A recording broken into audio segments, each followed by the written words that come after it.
Hello YouTube, and welcome to this next video in which I am looking at going through a quick tutorial with regards to Stand By Me by Benny King.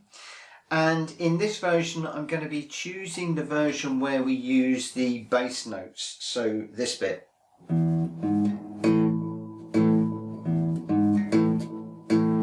it's those little bass notes in there. The reason I'm doing that is because a friend of mine called Matthew has learnt the version where you just play and strum out the chords with a capo on the second fret, and I believe that he is following the Marty Schwartz video on that. I will link to that below. But what I want to do is when we get together and we're jamming, I want to be able to play through this with him, and I'm thinking that this version with the bass notes will complement the full chord version. So in this video I'm going to be taking you through the sequence of notes slowly, and also some of the things that we are building on what I've been learning more recently. So for instance, this particular version includes, and I'm going to read it, an A5, an F sharp 5, D5 and E5 power chords in this. Also we're doing a bit of palm muting, and also we've got to pick out certain strings. So occasionally we're picking the 6th, sometimes the 5th, and sometimes we are strumming just 3 of the 6 strings. So it's really bringing together lots of components that I've been learning in recent weeks into one song, and that's the reason why I'm using this as my ego song over the last couple of weeks. I should say that when I'm practicing this, it's going quite well. I am starting to play along with the Spark to backing track at full speed. It's not 100%, but I am getting there, and as soon as I put the camera on, it all goes wrong. So forgive me, I am still learning. And there are videos out there that will go through this by very experienced guitar tutors if you want to find them. But this is how I'm playing it, and again the music and the tabs will be linked on my Patreon page, and there'll be a link to that in the description below.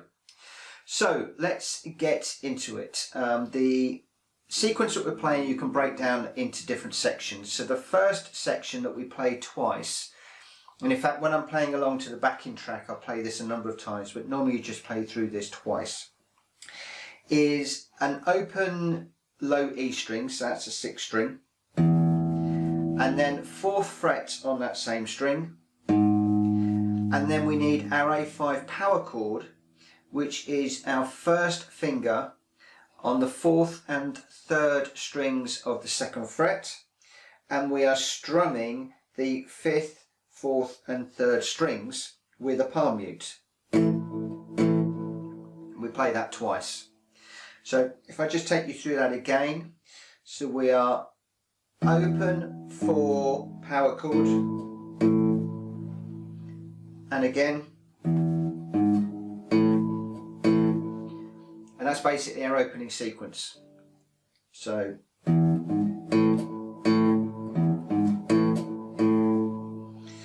now very often when I'm playing that I'm only catching the 1st string, so you need to make sure that you do actually go through the 3 strings.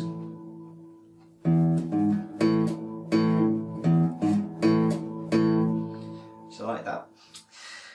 Then once we've done that section, we move on to the next section, which is an open 5th string, and then we play the 4th fret on the 6th string, the 2nd fret on the 6th string, and then we're into our F sharp power chord where we are keeping our finger down on the 2nd fret of the 6th string, and then we play our ring finger across the 5th and 4th string in the 4th fret, and we strum the top 3 strings, so the 6th, 5th and 4th string. So let's just take you through that sequence again.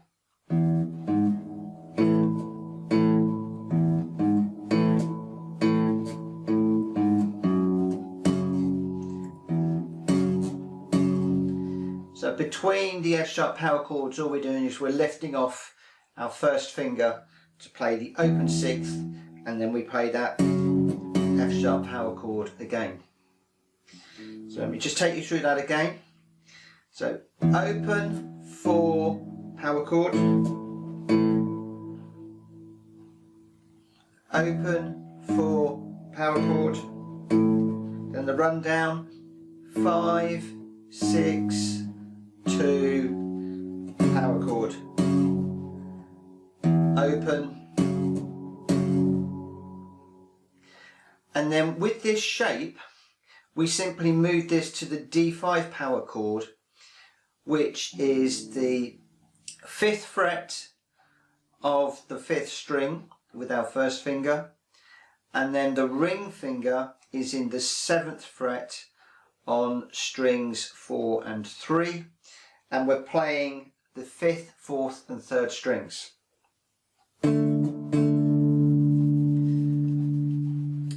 But before we actually do that, what we need to do is just lift your first finger off and play an open 5th, then put your finger down and play the power chord.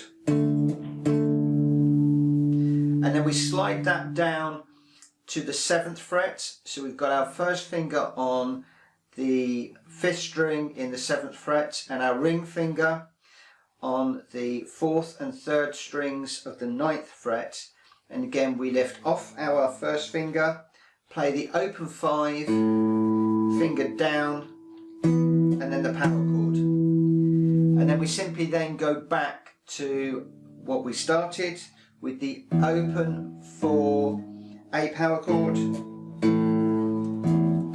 repeat. So let me just take you through that again slowly.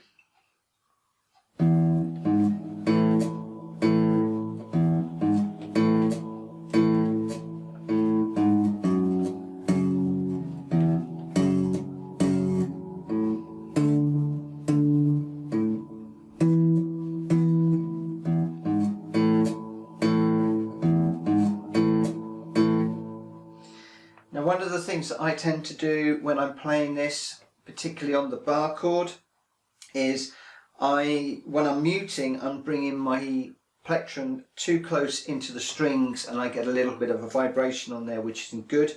So I need to try and strum the power chord, mute it with my plectrum away from the strings, and that's something that I just need to work on. The other thing that I'm working on at the moment is my stretch with my first finger in the 2nd fret and then getting across to the 4th fret. Sometimes my finger rides up over the fret, and I just need to make sure that I bring it back and just get that stretch in there. So that is quite a difficult power chord for me at the moment, but it is getting a little bit easier. So as I said, all of the music and the tabs will be linked in the description below to my Patreon page.